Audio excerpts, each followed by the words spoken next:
नमस्कार, स्वागत है आपका अखंड गौरव न्यूज में। मैं हूं विनोद गुप्ता गौरव। आइए आज की शुरुआत करते हैं कुछ खास खबरों के साथ।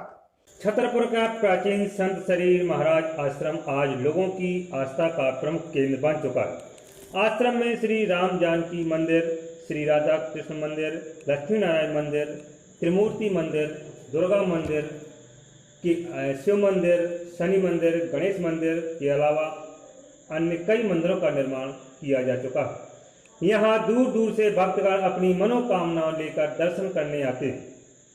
शासन प्रशासन की ओर से मंदिरों के रखरखाव एवं पूजा अर्चना करने के लिए किसी भी प्रकार से कोई पुजारी की नियुक्ति नहीं की गई है।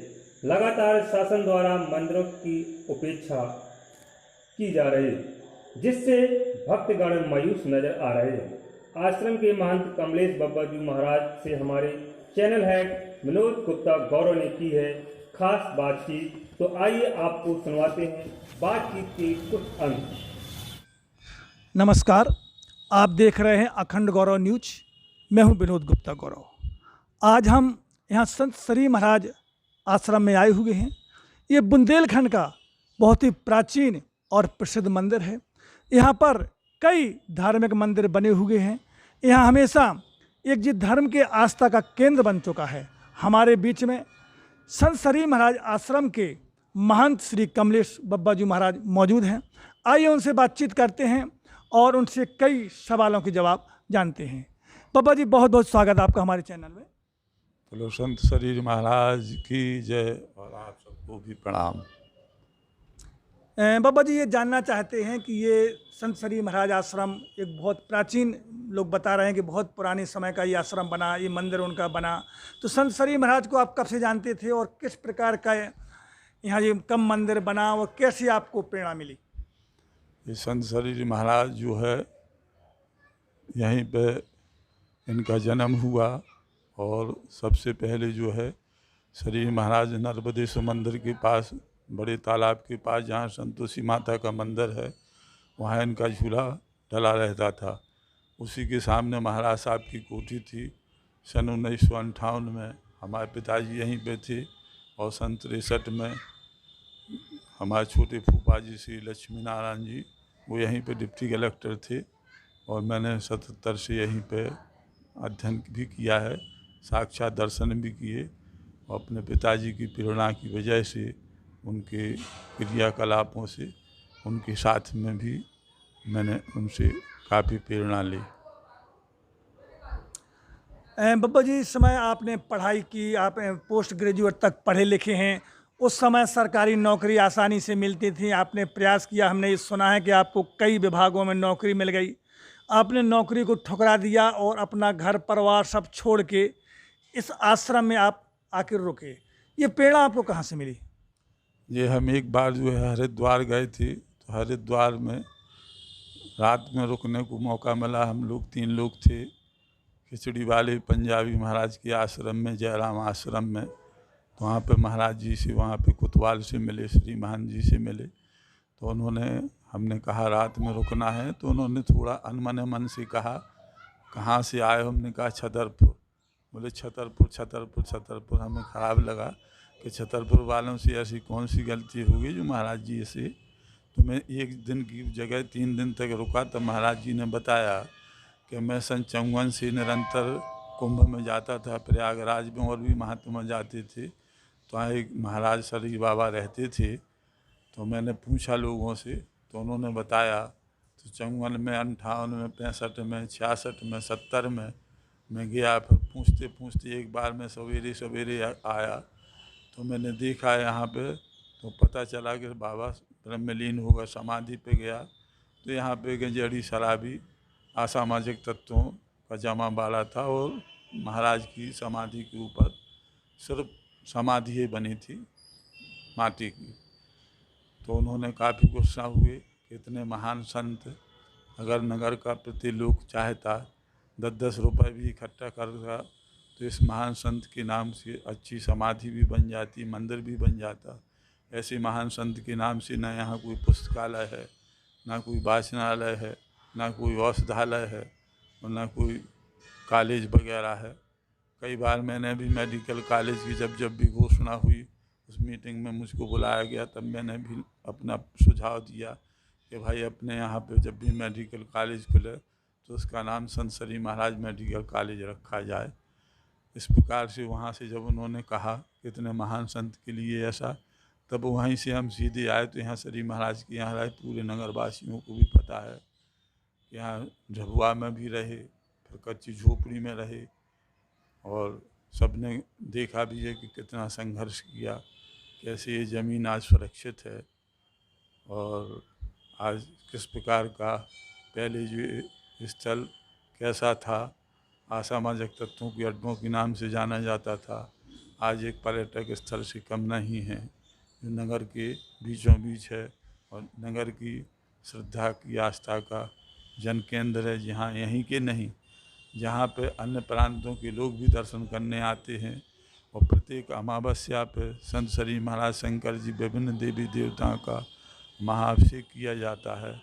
हर नवरात्रि में पुराण भी होते, अनुष्ठान भी होते। 20-25 पंडित हमारे यहाँ निरंतर जाप पाठ पूजन करते हैं, हवन करते हैं, और प्रत्येक साल में 1-2 भागवत अनुष्ठान जरूर होते, और कोई ना कोई सांस्कृतिक बाहर के भी विभिन्न माने शासकीय तरफ से भी यहाँ पे कार्यक्रम यज्ञ वगैरह संपन्न होते ही रहते हैं।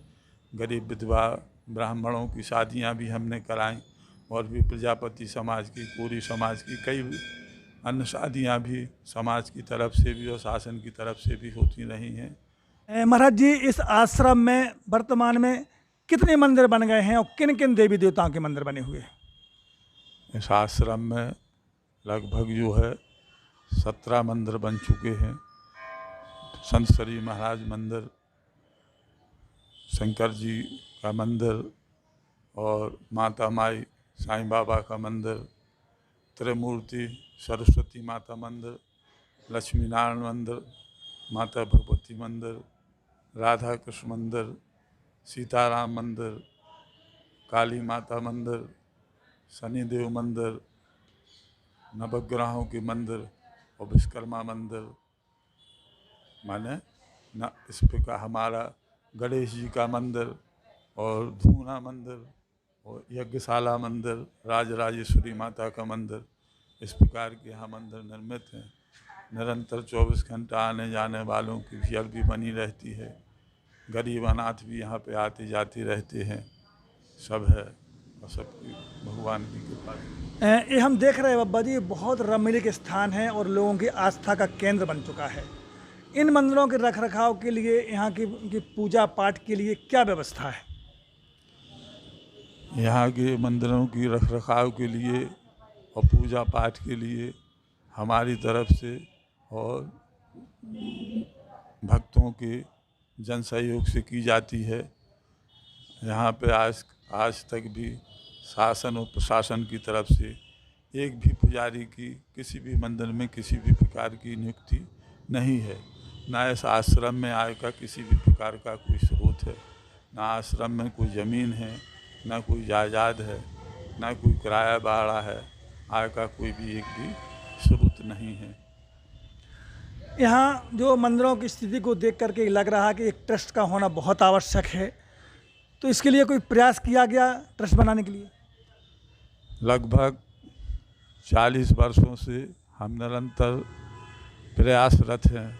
18/5/1982 को माननीय मुख्यमंत्री महोदय अर्जुन सिंह जूदेव पधारे थे।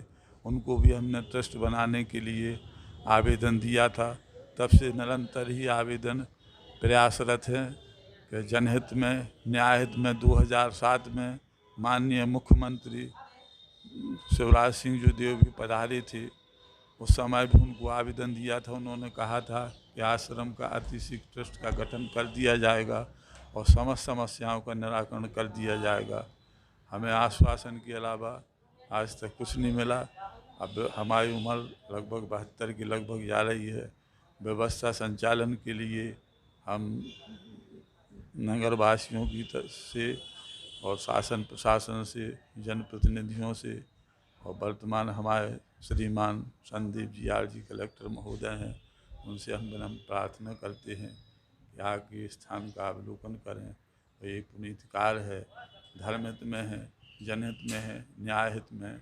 इसका किसी भी प्रकार से हो, इसका लोक न्यास ट्रस्ट का गठन कर दिया जाए। यहाँ तक कि SDM को अध्यक्ष रख दें, तहसीलदार को सचिव रख दें, CSP रख दें, CMO रख दें, RI पटवारी रख दें, नगर के 10-15 लोग रख दें।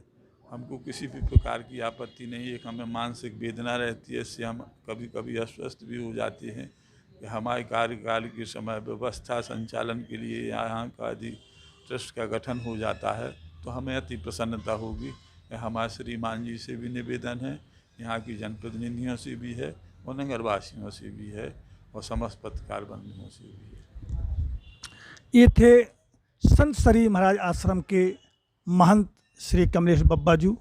उन्होंने स्पष्ट तौर पर बताया कि एक रमणीक स्थान ये बन गया है, लोगों की आस्था का केंद्र बन गया है। इसके रख रखाव के लिए, संचालन के लिए यहाँ ट्रस्ट की अत्यंत आवश्यकता है। उन्होंने जनप्रतिनिधियों से, उन्होंने सरकार से और समाज सेवियों से, भक्तगणों से ट्रस्ट में सहयोग करने की अपील की है।